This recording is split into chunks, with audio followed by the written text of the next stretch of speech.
Les États-Unis connaissent leur week-end de voyage le plus chargé depuis le début de la pandémie. Environ 50 millions de personnes devaient prendre l'avion pour le week-end de 3 jours du 4 juillet. Et avec l'assouplissement des restrictions à l'échelle nationale, les compagnies aériennes se préparent à un été chargé. Cela pourrait cependant se traduire par quelques mois chaotiques pour l'industrie. Dimanche 27 juin, plus de 2 millions d'Américains sont passés par les aéroports du pays. Les analystes pensent que c'est un signe qui montre comment les choses vont se passer par la suite. Avec les gens qui ne sont pas partis en vacances depuis un certain temps et qui n'ont pas voyagé, il y a beaucoup de demandes refoulées. Donc, quand vous avez ce genre de demandes refoulées, le défi est de savoir comment vous allez y répondre. C'est un défi majeur après que la pandémie de Covid-19 a bouleversé l'industrie du transport aérien. Mais il peut y avoir des retards dans le retour au travail du personnel de l'industrie.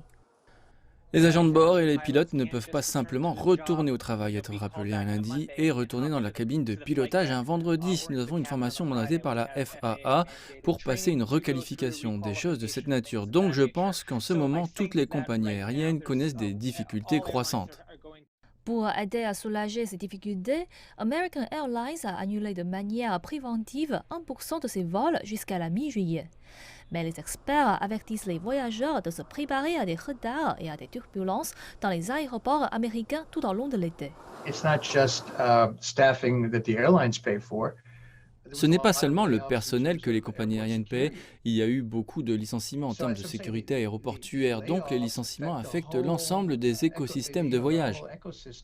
Pour couvrir les pénuries de personnel, la Transportation Security Administration offre une prime à l'embauche de $1 000.